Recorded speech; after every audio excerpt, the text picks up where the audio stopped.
Today's episode is brought to you by the Positively Productive Toolkit, a collection of workbooks that guide you through self-discovery and self-awareness.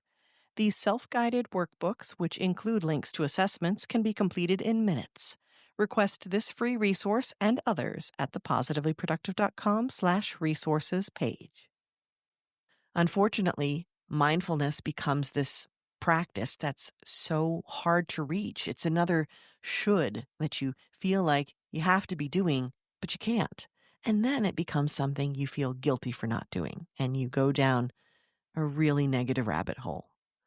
In productivity, that difficulty in taking those steps that keeps you from taking them is called a friction problem. Too much effort, too many steps, too many barriers, it makes us less likely to build the habit. Let's take the friction away today. And the good news is, mindfulness is so much simpler than all that. So it's going to be easy for us to do this. You're listening to the Positively Living Podcast. I'm your host, Lisa Zaratny, founder of Positively Productive Systems and a productivity coach certified in positive psychology and stress management. Join me as we explore ways to live a more proactive, positive life with episodes on productivity, self-awareness, mindset, entrepreneur life, habits and systems, simplicity, fun, and more. I understand overwhelm personally as a multi-passionate entrepreneur, wife and mom to kids and cats, and as a caregiver. I'm here to help you choose what's right for you so you can do less, live more, and breathe easier. Sound good? Let's get to it. Welcome to the Positively Living Podcast. I'm your host, Lisa, and today we're continuing our conversation on mindfulness, the simple but powerful act of being present. If you've been with me for a while, you may have heard episode 139, where I shared the power of being present and detailed why it matters so much for our well-being. And in episode 263, I shared 5 steps you can take to be present each day. We covered the why and the what of being present in those episodes, and today we're digging deeper into the how. Specifically, how you can use everyday habits, like drinking your coffee in the morning, as simple mindfulness practices. This isn't about adding more to your schedule. It's about doing what you already do differently and getting even more out of it. Before we get into this approach, let's do a quick review about the benefits of mindfulness so you can remind yourself why you really want to try this. The National Institutes of Health noted in a published review that mindfulness meditation interventions, which train skills in monitoring present moment experiences with a lens of acceptance, have shown promise for increasing positive emotions. Essentially, that means that the practice of noticing and paying attention and being in the present moment, and being in the present moment without judging it, help you be happier, basically. And there are so many other studies that back this up. In 2010, Harvard psychologists Matthew Killingsworth and Daniel Gilbert also found that people's minds wander 47% of the time. That's like nearly half of the time. But the most important part of this is that the impact isn't just lack of focus. When our minds wander, we're actually less happy. So that's where mindfulness comes in. It trains the brain to return to the present moment, which directly supports our happiness and well-being. And here's another fascinating part. Neuroimaging studies, especially those done by Dr. Sarah Laser and her team at Harvard. Again, Harvard is showing up for us in the happiness department. It shows us that mindfulness literally, physically changes the brain. This is something called neuroplasticity, and it's so hopeful to me. It's the brain's ability to rewire itself based on repeated experiences. And I talk about this in a meditation-related episode, number 195. Specific practices, such as regular mindfulness practice or meditation, will cause certain regions of the brain to thicken, including those tied to learning, memory, and emotional regulation. And at the same time, as a bonus, the amygdala, the part of the brain linked to fear and stress, actually shrinks. This is an incredible 1-2 punch of rewiring your brain to be less stressed and much happier. So, not only does a mindfulness practice help you feel calmer in the moment, it also builds long-term resilience by reshaping the very structure of your brain. Have I convinced you? I'm not here to convince you, but I am here to help you make an informed decision. And I don't know about you, but I could use all of those things I just described. Here's the thing about us humans, even with all of this research and the true belief that mindfulness is a very good thing for us, it still tends to be misunderstood and then not practiced as much. And that's what I want to overcome today. Many people struggle to actually practice mindfulness because they misinterpret what it means.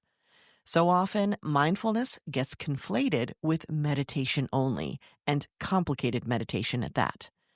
Understanding that they both have very similar benefits and are often introduced together in classes and apps. You're constantly seeing mindfulness and meditation put together like peanut butter and jelly, and they do go together that well, but I can see why people get confused.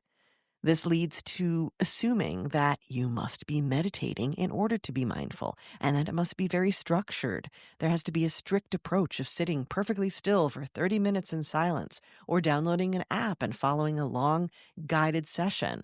It feels like there's so much involved, and there's so many reasons why this kind of approach, which can work and many people will do, isn't doable for most of us.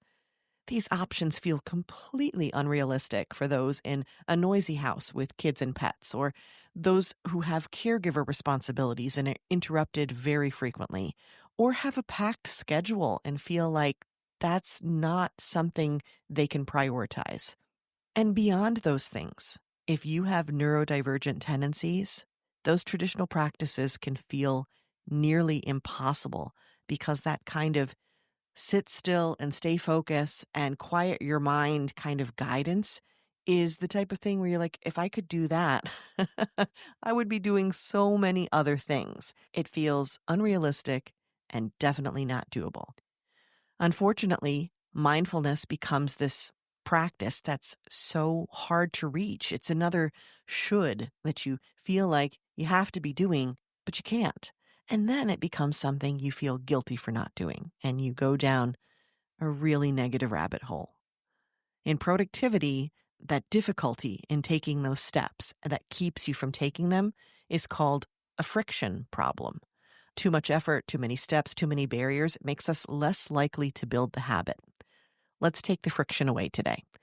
And the good news is, mindfulness is so much simpler than all that. So it's going to be easy for us to do this. It's a skill in noticing the present moment with acceptance, which you can do anywhere and anytime. It doesn't require a new app, a new routine. It doesn't require a perfect environment, or even a calm environment for that matter. You can practice mindfulness in the midst of chaos, and boy have I. You don't need anything new, and you can work with what's happening already in your day. In his book, Atomic Habits, James Clear calls this habit stacking, linking a new practice onto an existing habit. Because you already have that habit in place, it creates a natural anchor, and it reduces the friction to practically zero. That's what can make a mindful practice sustainable. Instead of 30 minutes of silence and meditation and all the things with it, instead you need 2 minutes of awareness while you're doing something you were already going to do anyhow. Doesn't that sound much better? Let's talk about how we can have everyday habits being used as mindfulness anchors. These examples are simple, built-in opportunities to pause and practice without adding anything new to your day. So in the title, I said how your morning coffee can help you. And I am a coffee person, but it could be how your morning coffee or your morning tea or your morning journaling for that matter, whatever it is that you do as part of your morning routine can definitely be an anchor for a mindfulness practice. Things like showering, walking, eating, and taking a drive. And there are many, many more, but we'll just use those as some examples.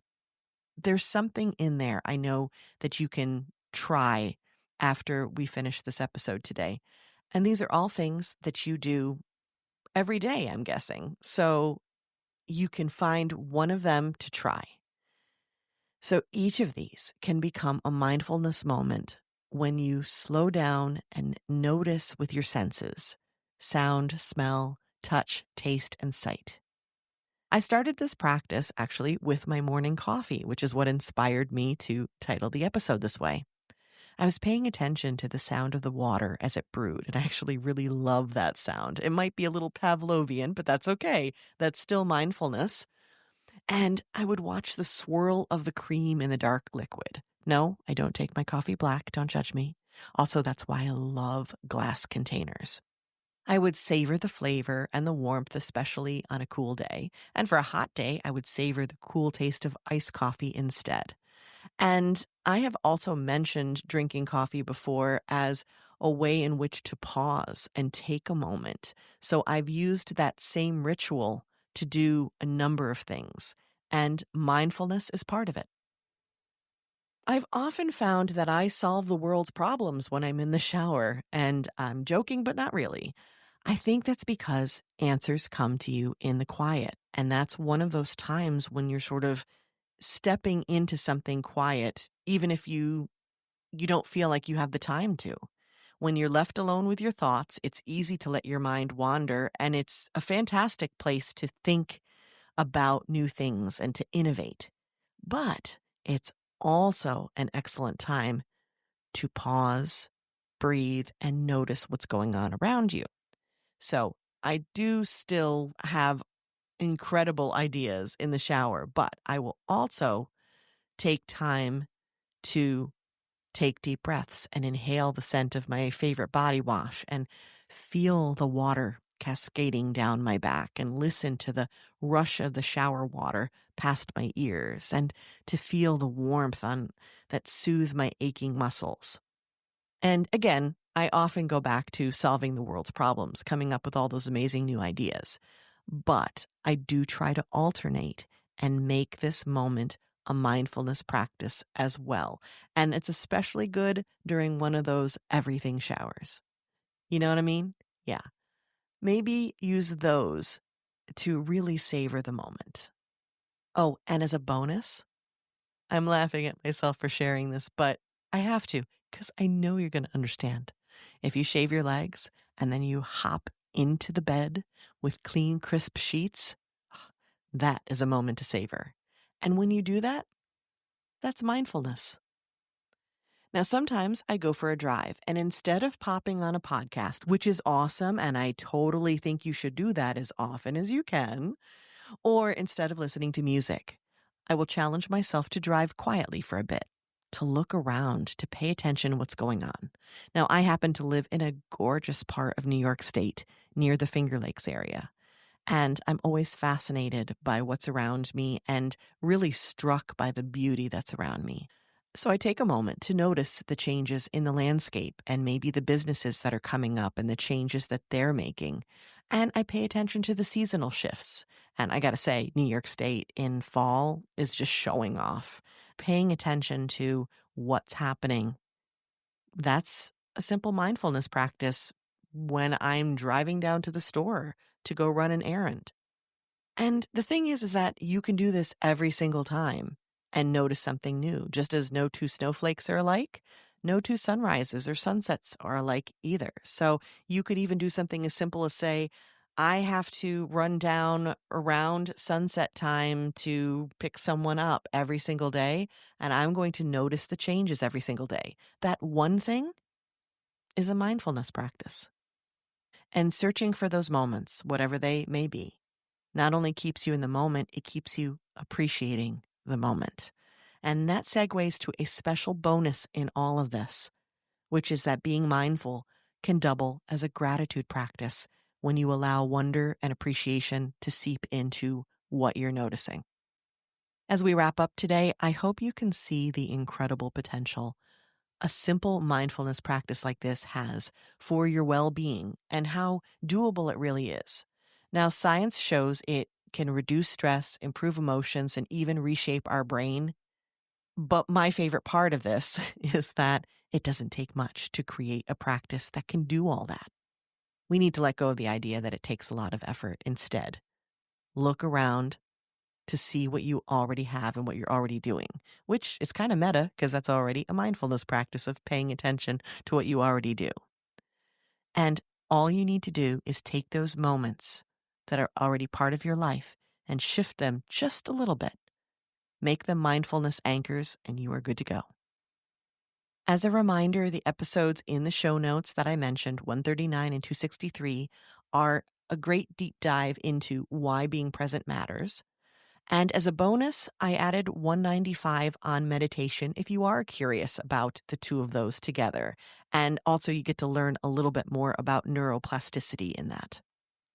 And if you'd like further support in trying these practices, head to the resources page of the positivelyproductive.com website. That's positivelyproductive.com/resources. You'll find a number of things there I think will be really helpful in relation to what we're talking about today. You'll find my 2-minute transition meditation, which is perfect for newbies to meditation who have very little time, great to do in between tasks. And the Positively Productive Toolkit that starts you on your way to self-awareness. One of the workbooks in that toolkit is the Joy List, which focuses on things you love to help you feel energized and satisfied and for you to take care of yourself. Self-care is an incredibly important part of being productive. Well, imagine picking one of those things that you have now made a self-care habit and using that in a mindfulness practice.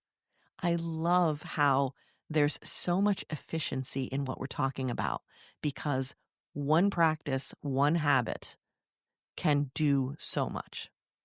The last thing I want to leave you with is that they call it a mindfulness practice for a reason. Don't look for perfection in this one. It is about trying. It is about the practice. And the best time to practice is in the moments you're already living.